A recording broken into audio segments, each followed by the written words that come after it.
Selamat berjumpa para pemirsa kanal YouTube di manapun Anda berada. Bersama kami di Mer Channel.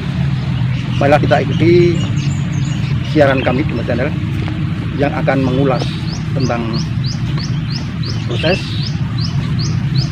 penegakan hukum kasus tipikor Tom Limbong dan Hasto Kristianto. Oke, para pemirsa, kelihatan sudah final ya untuk peradilan itu ya. Semua aparat struktur penegak hukum sudah menjalankan sesuai dengan tupoksinya. Oke, para pemirsa, jadi semua sudah berjalan sesuai dengan tupoksinya ya. Baik KPK yang sudah mengusut kasus korupsi, tindak pidana korupsi baik Tom Limbong maupun Hasto Kristianto ya. Jadi semua sudah berjalan sesuai dengan aturan hukum yang ada. Oke, para pemirsa, pada tanggal 5 Agustus saya mengikuti siaran dari televisi iNews dalam debat rakyat bersuara. Di situ banyak pakar-pakar hukum, ahli-ahli hukum yang mengajukan argumen tentang proses peradilan baik Tom Limbong maupun Hasto Kristianto. Ya, oke para pemirsa, berbagai argumen telah dikemukakan dan peradilan ini sudah final. KPK sudah menjalankan tugasnya sesuai dengan tupoksi yang dia pegang, sesuai dengan kewenangannya. Juga jaksa penuntut umum sudah memberikan satu tuntutan dan hakim memberikan satu putusan ya. Jadi semua berjalan lancar tanpa cacat hukum. Dan pada terakhir bahwa Presiden Prabowo memberikan amnesti dan abolisi pada 2 orang yang dalam proses persidangan ini, baik Tom Limbong maupun Hasto Kristianto ya. Semua ini sudah berjalan dengan lancar tanpa ada penyelewengan ya, karena KPK sudah sesuai dengan kewenangannya. Apabila KPK tidak menjalankan pengusutan, maka ini justru KPK itu telah melakukan pembiaran terhadap terjadinya tindak korupsi. Juga jaksa agung, jaksa penuntut umum ya, jaksa pengadilan tinggi penuntut umum melakukan sesuai tugasnya, melakukan tuntutan, dan ini suatu tindakan yang sudah sesuai dengan tupoksinya. Apabila tidak dilakukan, artinya jaksa penuntut umum itu mengabaikan dari temuan KPK. Juga dari hakim sudah melakukan pemutusan, memutus walaupun tidak sama dengan tuntutan jaksa, tapi hakim sudah melakukan putusan ini sesuai dengan kewenangannya. Apabila hal ini tidak dilakukan, maka apa yang terjadi ini artinya hakim tidak menyelesaikan ya.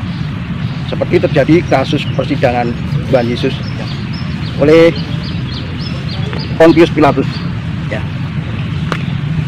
Jadi persidangan tidak diteruskan, Pontius Pilatus meninggalkan persidangan, mencuci tangan. Nah, ini satu tindakan penyalahan kekuasaan. Mestinya waktu itu Pontius Pilatus memutus ya, berdasarkan pengujian hukum positif ya, memutus persoalan orang-orang Yahudi mau menyalibkan, tapi Pontius Pilatus mestinya memutuskan demi hukum saya bebaskan orang ini karena tidak ada kesalahan ya. Tapi Pontius Pilatus meninggalkan persidangan dengan mencuci tangan. Oke, para pemirsa, jadi semuanya ini sudah berjalan sesuai dengan peraturan hukum yang berlaku. Dan apakah ini hal yang sia-sia karena tidak ada perubahan? Tamlimbong tetap tidak ada perubahan, tidak dipidana. Hasto Kristianto juga tidak. Apakah ini pekerjaan sia-sia bagi para struktur penegak hukum? Ya, sekali-kali tidak. Ini adalah tindakan yang sudah benar sesuai dengan hukum yang ada. Walaupun tidak ada perubahan bagi terpidana tipikor, tapi ini tetap ada outputnya, dan ini putusan ini akan menjadi jurisprudensi untuk pengadilan berikutnya. Oke, para pemirsa, yang dipermasalahkan dalam debat di acara Rakyat Bersuara pada tanggal 5 di televisi iNews itu, apakah ada pesanan dari kekuatan tertentu dalam peradilan itu? Memang sampai sejauh ini memang tidak ada bukti, tidak ada saksi. Apakah ada intervensi dari kekuatan ya, dari penguasa? Apakah ada titipan-titipan, pesanan-pesanan? Dan ini selama ini boleh dikatakan tidak ada, karena tidak ada bukti, tidak ada saksi. Oke, para pemirsa, sesungguhnya apakah sesuci itu peradilan itu? Apakah sejujur itu ya peradilan itu? Ya, dari mana datangnya hukum dan kapan dimulainya? Hukum itu dimulai sebelum manusia ini ada ya. Dari mana sumbernya hukum ini? Dari dalam bahasa Ibrani mengatakan Wayomer, tulis ya, dalam bahasa Ibrani adalah Wayomer ya, perkataan Allah. Wayomer yaitu perkataan dari Allah. Yang lengkapnya Wayomer Yahweh ya. Wayomer Yahweh Elohim. Jadi artinya itu perkataan Allah, perintah Allah. Wayomer Yahweh Elohim, itulah yang menjadi hukum bagi umat manusia. Bahkan sebelum ada manusia, hukum itu sudah ada. Dikatakan ialah yang air berkumpul dan tanah itu berkumpul, yang air itu basah itu disebut laut, dan yang kering disebut darat. Nah, itu menjadi hukum ya. Itu belum ada manusia sudah ada hukum. Kemudian ada manusia diciptakan, yang pertama ya, itu Adam. Itu ada Wayomer dari perintah Allah ya. Ya, Wayomer Yahweh. Wayomer Yahweh, itu ada perintah Allah. Lengkapnya adalah Wayomer Yahweh. Oke. Itu di situ ada perintah Allah kepada Adam ya. Jadi dalam bahasa Ibrani manusia itu Adam ya. Dalam bahasa Ibrani itu manusia Adam. Diperintahkan semua pohon buahnya boleh kamu makan, tetapi hanya satu yang boleh tidak kamu makan. Itu adalah buah pengetahuan baik dan jahat. itu tidak boleh kamu makan. Apabila kamu memakannya, maka kamu akan mati.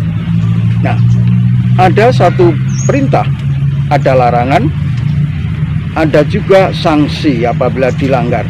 Itulah tercipta hukum untuk mengatur manusia. Ya.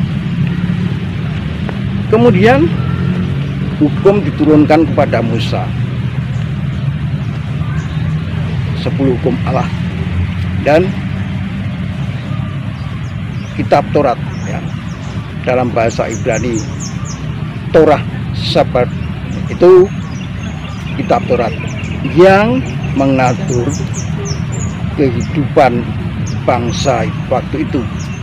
Tapi kemudian manusia mengajukan satu permintaan yang selama ini bahwa bangsa itu dipimpin oleh Allah langsung dengan sistem teokrasi. Jadi Allah langsung memimpin bangsa. Tapi manusia meminta supaya ada raja. Inilah yang kemudian menjadi satu demokrasi, ya. Kalau hukum itu sifatnya top down, dari atas ke bawah. Tapi kalau demokrasi itu bottom up. Jadi rakyat waktu itu mengajukan minta diberi raja. Akhirnya diluluskan, diberi raja. Yang pertama kali diangkat jadi raja itu adalah Raja Saul. Ketika Raja Saul itu tidak taat menjaga hukum, maka dia dimasulkan. Itulah hukum. Dia dimasulkan, digantikan oleh Daud. Nah, Daud menjaga hukum walaupun pernah bersalah juga, ya. Daud pernah bersalah ketika dia merebut istri Uria. Dengan licik dia merekayasa pembunuhan terhadap Uria dan istrinya diambil oleh Daud. Daud pernah bersalah itu, ya. Tapi dia tetap taat. Walaupun dia bersalah, dia minta ampun, dia bersedia menerima sanksi itu. Dan Daud menjaga hukum sampai akhir kekuasaannya, diganti oleh Salomo. Salomo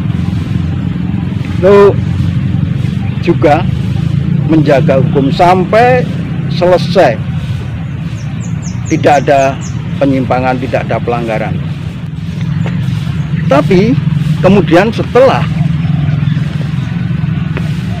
digantikan oleh anak Salomo, namanya Rehabeam, di situ banyak penyimpangan, pelanggaran hukum yang diturunkan.